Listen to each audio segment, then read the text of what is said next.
Kas oled kunagi tundnud seljavalu pärast pikka arvuti taga istumist, kuid ei taha kulutada sadu eurosid ergonoomilisele kontoritoolile?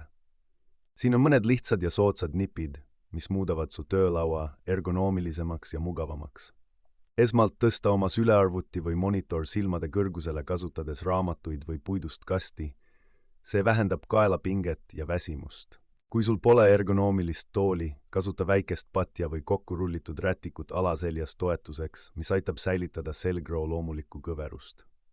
Sinu küünarnukid peaksid olema 90-kraadise nurga all ja randmed toetatud. Selle saavutamiseks võid kasutada kokkumurtud käterätikut või pehmendatud pakendusmaterjali. Jalad peaksid olema põrandal või jalatoele toetatud. Lihtsaks jalatoeks sobib hästi kingakarp või mõni muu stabiilne ese.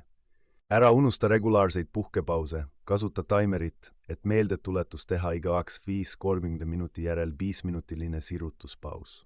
Õige valgustus on samuti oluline. Asetage oma lamp nii, et see ei tekitaks ekraanil peegeldusi ja vältige otsest valgust silmadele. Hoia oma laud organiseerituna ja kasuta lihtsaid abivahendeid, nagu köiteklambrid dokumentide hoidmiseks, et vältida pidevat üles-alla vaatamist. Nende lihtsate ja soodsate lahendustega võid oma töökeskkonda oluliselt parandada, ilma et peaksid kulutama suuri summasid kallitele ergonoomilistele toodetele.